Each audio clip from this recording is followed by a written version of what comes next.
Kemarin saya melihat ada video yang menunjukkan seorang anak bermain di atas genangan air. Lalu anak itu mengajak orang tuanya yang tidak siap untuk bermain di atas air.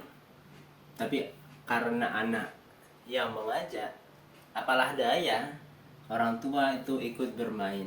Yang awalnya ragu-ragu, setelah itu orang tua melihat anaknya tersenyum, anaknya tertawa.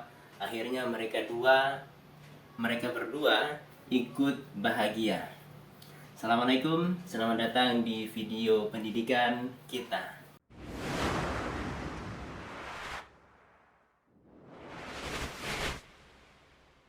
Dari video yang beredar di dunia maya, di Twitter tepatnya, yang ditonton oleh ribuan atau bahkan ratusan ribu pengguna Twitter, kronologinya itu adalah ada keluarga yang menuju satu tempat wisata. Wisatanya berkenaan tentang lingkungan alam. Jadi di sana ada pepohonan, di sana itu ada rumput-rumput yang rindang, rumput-rumput hijau gitu kan ya. Dan mungkin di sana hujan, lalu membentuk genangan air.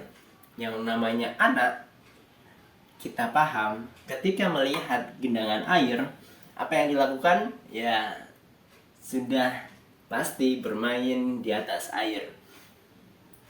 Ketika anak yang ada di video itu bermain di atas air, dia senang, dia bahagia. Tapi sepertinya ada yang kurang.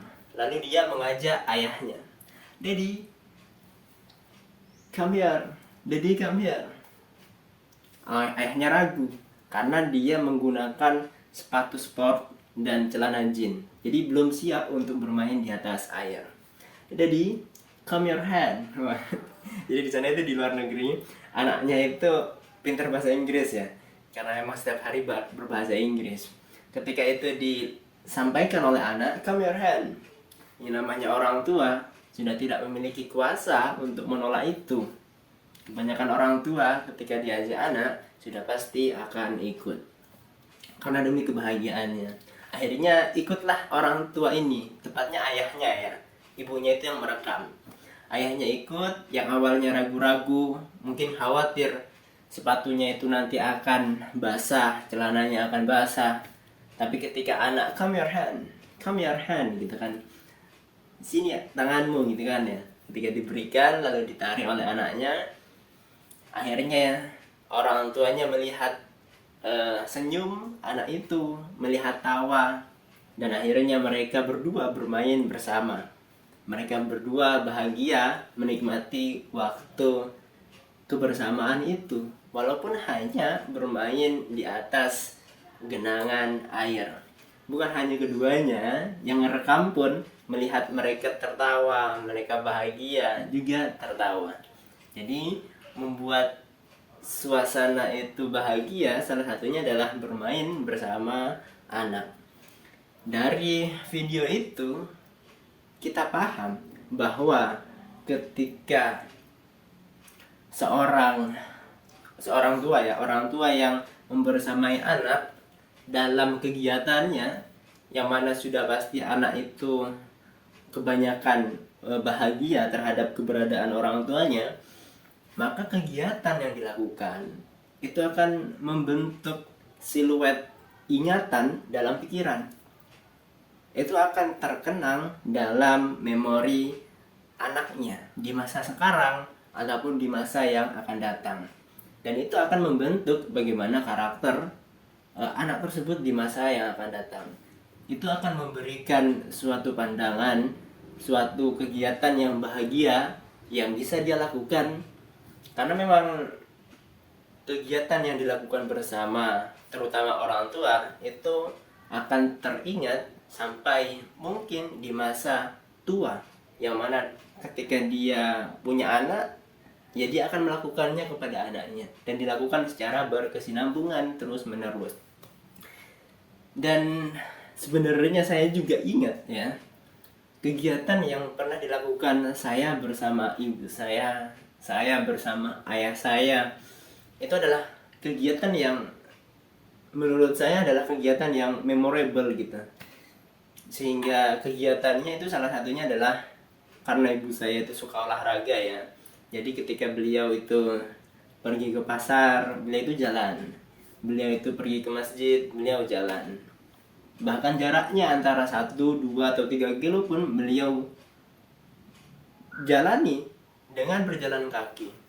Kadang beliau sendiri, kadang juga beliau bersama temannya. Jadi ibu saya itu suka olahraga. Dan yang saya ingat kegiatan bersama adalah ibu saya itu punya sepeda engkol, sepeda perempuan ya, yang di belakangnya itu ada tempat duduknya. Itu setiap pagi beliau itu mengantarkan saya ke sekolah. Jadi dari rumah berangkat ke sekolah pagi-pagi, setelah itu dari siang beliau menjemput saya lalu diantarkan pulang ke rumah. Kemungkinan beliau melakukan itu memang karena basicnya beliau itu adalah suka olahraga ya. Jadi memang yang beliau lakukan adalah sesuai dengan keinginannya untuk membersamai anak, dan juga beliau mungkin suka berolahraga sehingga kegiatan itu terkenang. Saya tuh duduk di belakang terus sambil sering bertanya gitu kan, bertanya ini bertanya itu, beliau jawab dengan baik gitu kan. Saya juga ketika gonceng di belakang menikmati suasana itu, lihat ke kanan, lihat ke kiri. Itu adalah suatu memori yang teringat dalam pikiran saya. Ibu saya itu adalah orang yang giat gitu kan. Orang yang suka bergerak gitu, bergerak terus.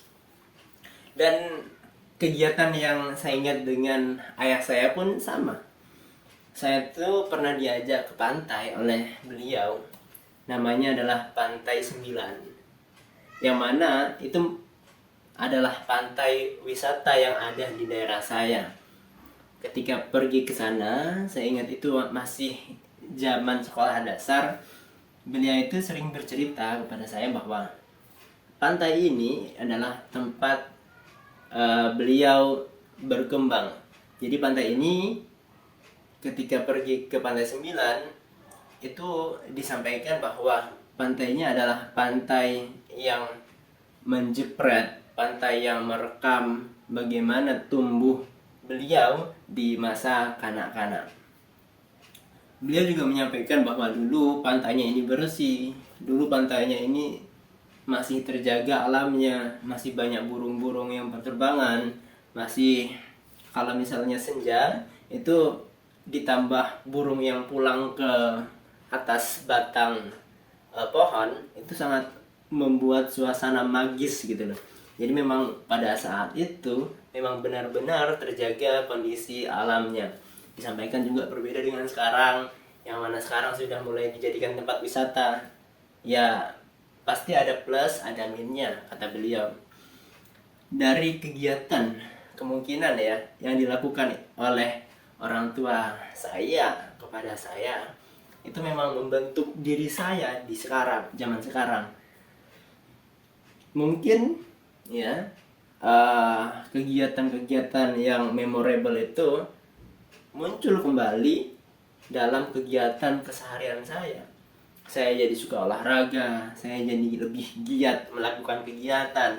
Itu mungkin adalah kegiatan yang memorable yang ditanam oleh ibu saya. Saya sekarang juga suka alam, saya suka ke pantai, saya suka menjelajah gitu kan ya, suka ke tempat yang masih natural. Itu mungkin salah satu memori yang ditanam oleh ayah saya.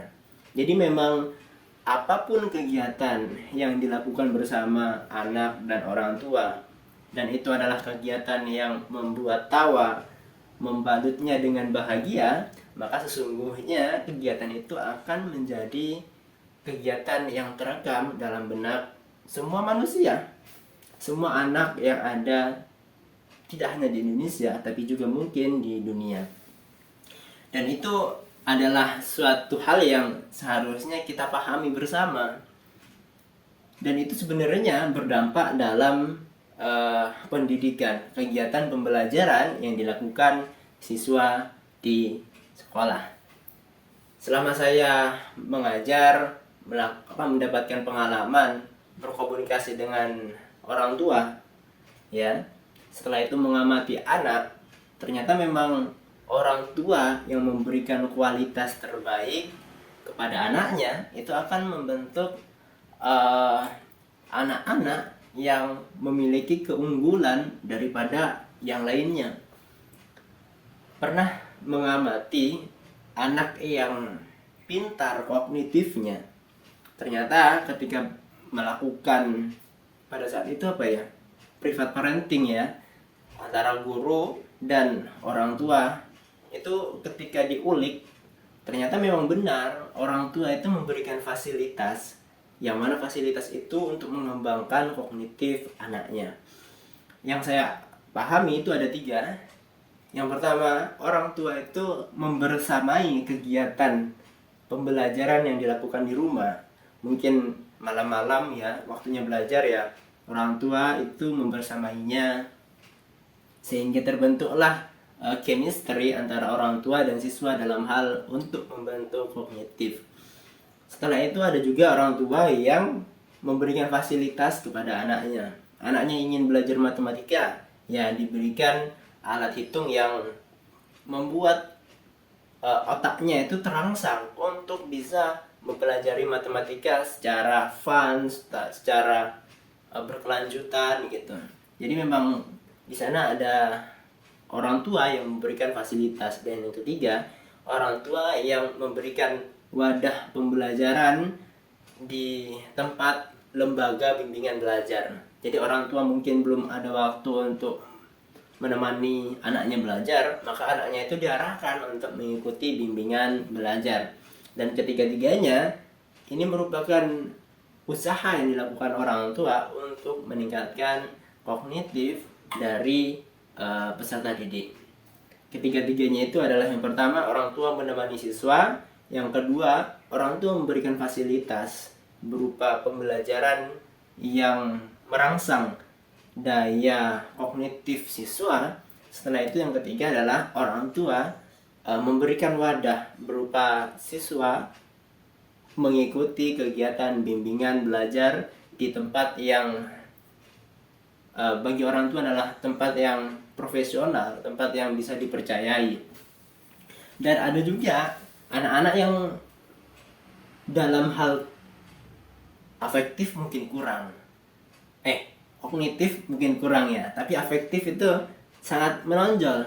Jadi ada anak yang pintar dalam hal berkomunikasi, ada anak yang pintar dalam hal berretorika, mengumpulkan temannya, sering menjadi ketua, maka anak itu sudah pasti pandai dalam hal afektif. Yang mana di sini ketika saya ulik gitu kan, ya, ternyata memang ada peran berkualitas dari orang tua itu untuk membersamai pertumbuh kembangan hal dalam kognitif. Yang saya amati itu dari pengalaman saya, itu ada orang tua yang membersamai siswa, membersamai anak ketika di rumah itu dengan merangsang anak itu bisa menjawab suatu pertanyaan. Jadi orang tua itu menyusun satu pertanyaan, yang mana pertanyaan itu lalu dijawab oleh anaknya. Jadi orang tua itu memberikan waktunya untuk sering bertanya kepada anak. Ataupun sebaliknya, anak yang sering bertanya ke orang tua, lalu orang tuanya menjawab dengan baik, sehingga muncullah kebaikan, keunggulan siswa dalam hal berkomunikasi. Setelah itu ada juga orang tua yang mengajak anaknya itu pergi ke suatu tempat yang mana itu meningkatkan afektif dari anaknya. Mungkin pergi ke zoo, ya, ke kebun binatang, atau pergi ke tempat wisata alam, atau pergi ke tempat yang ramai, bisa di taman, bisa di berbagai tempat yang mana tempat itu sesungguhnya melatih komunikasi, melatih sosial dari siswa itu sendiri. Mungkin orang tua itu memberikan contoh cara memberi makan binatang, memberi contoh bagaimana caranya merawat tanaman, dan memberi contoh mungkin berkomunikasi, bersosial dengan orang lain, sehingga anak itu bisa merekam apa yang dilakukan orang tua dan dia bisa merealisasikannya di lingkungan dia dalam bergaul dengan temannya. Jadi memang penting sekali ya kalau misalnya ada hubungan antara orang tua dan sekolah itu memberikan kualitas terbaik terhadap siswa. Dan kualitas terbaik ini sebenarnya tidak bisa berdiri sendiri. Sekolah memiliki sistem pendidikan yang seperti A, orang tua mungkin memiliki sistem pendidikan seperti angka 10. Jadi antara huruf dengan angka itu kan tidak bisa bergabung ya. Berbeda gitu kan ya. Jadi di sini perlu adanya pensinkronisasi agar antara pendidikan di sekolah dengan pendidikan di rumah itu bisa membuat siswa melakukan akselerasi dalam hal kognitif ataupun dalam hal afektif, mungkin juga dalam hal psikomotor dari siswa itu sendiri. Jadi memang adanya keterhubungan, adanya korelasi, adanya kesinambungan antara kegiatan pembelajaran di sekolah dan kegiatan pembelajaran di rumah itu merupakan salah satu usaha yang dilakukan untuk membuat siswa senang belajar, untuk membuat siswa senang melakukan berbagai hal, yang mana kegiatan yang dilakukan itu sejatinya membuat dia tumbuh sesuai dengan fitrahnya, sehingga dia bisa menjadi manusia seutuhnya. Mungkin itu ya pembahasan kita, adanya korelasi, keterhubungan, dan sinkronisasi antara rumah dan sekolah, sehingga siswa menjadi manusia seutuhnya yang tumbuh sesuai dengan fitrahnya. Kita bertemu di video selanjutnya. Terima kasih kepada yang menonton dan jaga kesehatan. Assalamualaikum warahmatullahi wabarakatuh.